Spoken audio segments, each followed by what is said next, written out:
Hi weavers, ഞാൻ കുറച്ച് ദിവസമായി നിങ്ങളുടെ മുമ്പിൽ വന്നിട്ട് അപ്പോൾ എനിക്കൊരു കാര്യം കൂടെ പറയാനുണ്ട്. എല്ലാവരും എൻ്റെ ചാനൽ ഒന്ന് സബ്സ്ക്രൈബ് ചെയ്യണം. ഫ്രണ്ട്സിൻ്റെ അടുത്ത് വന്നിട്ട് സബ്സ്ക്രൈബ് ഇത് ആ റെഡ് കളറിലുള്ള സബ്സ്ക്രൈബ് ബട്ടൺ പ്രസ് ചെയ്യണം. അതിൻ്റെ കൂടെ തന്നെ സൈഡിലൊരു ബെൽ ബട്ടൺ ഉണ്ട്, അതും പ്രസ് ചെയ്താൽ ഞാൻ പബ്ലിഷ് ചെയ്യുന്ന അനുസരിച്ച് നിങ്ങൾക്ക് വീഡിയോസിൻ്റെ നോട്ടിഫിക്കേഷൻ വന്നുകൊണ്ടിരിക്കും. അപ്പോൾ നിങ്ങളെല്ലാവരും ഒന്ന് ഓർക്കാൻ ശ്രമിക്കുക. ഇന്ന് ഞാനൊരു അടിപൊളി ഡിഷുമായിട്ടാണ് നിങ്ങളുടെ മുമ്പിൽ വന്നിരിക്കുന്നത്. അതെന്താണെന്ന് ഇപ്പോൾ നമുക്കൊന്ന് നോക്കാം. ദിവാളിയൊക്കെ വരുമല്ലേ, നമുക്കൊരു മൈസൂർ പാവ് ഉണ്ടാക്കി നോക്കിയാലോ. ഞാൻ ഇന്നൊരു സോഫ്റ്റ് മൈസൂർ പാവ് എങ്ങനെയാണ് ഉണ്ടാക്കുന്നതെന്നാണ് ലിസാസ് ഫ്ലേവേഴ്സ് കൂടെ കാണിച്ചു തരുന്നത്. അപ്പോൾ എല്ലാവരും പറ്റുന്നവരൊന്ന് ട്രൈ ചെയ്ത് നോക്കുക. ലിസാസ് ഫ്ലേവേഴ്സ് എല്ലാവരും ഒന്ന് സബ്സ്ക്രൈബ് ചെയ്യുക. ദിവാളി സ്പെഷ്യൽ ഒരു സ്വീറ്റ് ഇന്ന് ഉണ്ടാക്കിയാലോ. അപ്പോൾ ഞാൻ നിങ്ങൾക്ക് ഇന്ന് കാണിച്ചു തരാൻ പോകുന്നത് മൈസൂർ പാവ് എങ്ങനെയാണ് നമുക്ക് വീട്ടിലുണ്ടാക്കാവുന്നതാണ്. അത് അതിനുള്ള ഇൻഗ്രീഡിയൻസ് എന്തൊക്കെയാണെന്ന് വെച്ചാൽ, ഞാൻ കടലമാവ് ഇപ്പോൾ ഒരു 250 ഗ്രാം കടലമാവ് എടുത്തിട്ടുണ്ട്. പിന്നെ വെള്ളം ഒരു 125 ml എടുത്തിട്ടുണ്ട്. പഞ്ചസാര 350 ഗ്രാം, പിന്നെ ഗീ 250 ഗ്രാം. ഈ 4 ഇൻഗ്രീഡിയൻസ് കൊണ്ട് നല്ലൊരു മൈസൂർ പാക്ക് എങ്ങനെയാണ് ഉണ്ടാക്കുന്നതെന്ന് ഞാനിപ്പം കാണിച്ചു തരാം. മൈസൂർ പാവ് ഉണ്ടാക്കാനായിട്ട് ഞാൻ ആ കടലമാവ് ഒന്ന് നമുക്ക് റോസ്റ്റ് ചെയ്യണം. അപ്പോൾ അതിനൊരു പാൻ ചൂടാക്കിയിട്ട് അതിനകത്തോട്ട് കടലമാവ് ഇങ്ങോട്ട് ഇടുക. അങ്ങനെ കരിഞ്ഞൊന്നും പോരുത്, നല്ല ഒന്നതിൻ്റെ പച്ചച്ചവയൊക്കെ മാറുന്ന പോലെ എടുത്തിട്ട് അതൊന്ന് റോസ്റ്റ് ചെയ്തെടുക്കാം നമുക്ക്.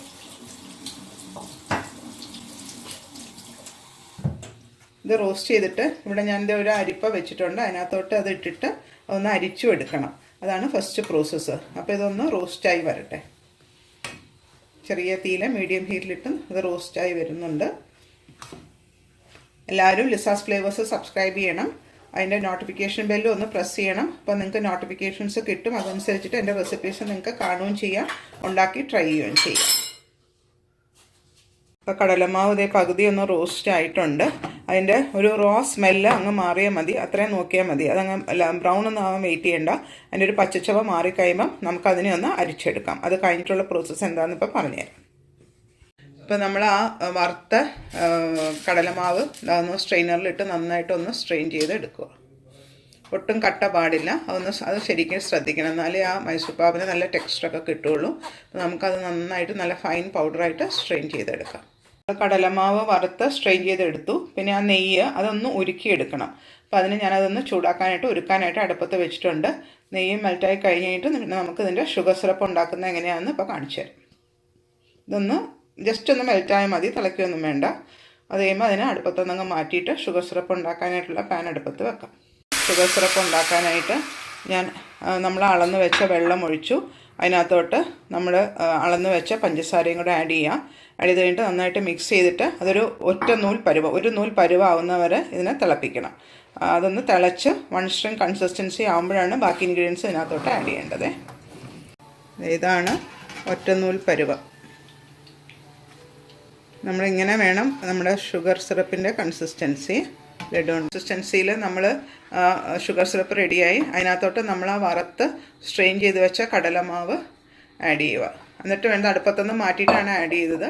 അത് കഴിഞ്ഞിട്ട് അതൊന്ന് മിക്സ് ആക്കിയിട്ട് നമുക്ക് അടുപ്പത്തോട്ട് വയ്ക്കാം.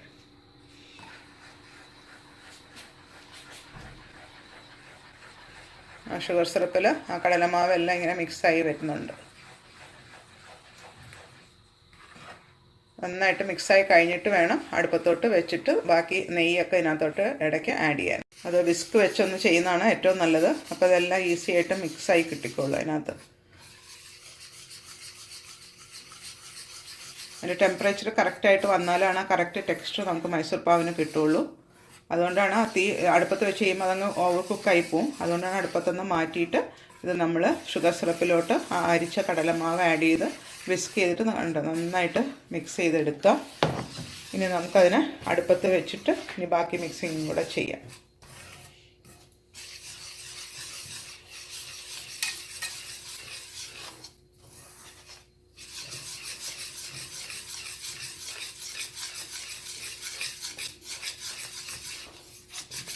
കംപ്ലീറ്റ് ആ മാവ് അതിനകത്ത് മിക്സായി കഴിഞ്ഞു.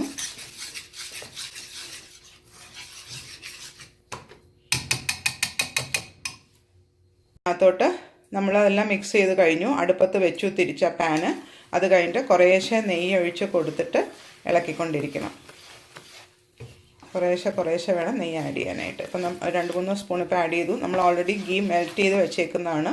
അത് കുറേശ്ശെ അതിനകത്തോട്ട് ആഡ് ചെയ്ത് ആ നെയ്യ് അതിനടുത്ത സെറ്റ് നെയ്യും കൂടെ ഒഴിച്ചു മിക്സ് ചെയ്തുകൊണ്ടിരിക്കുക.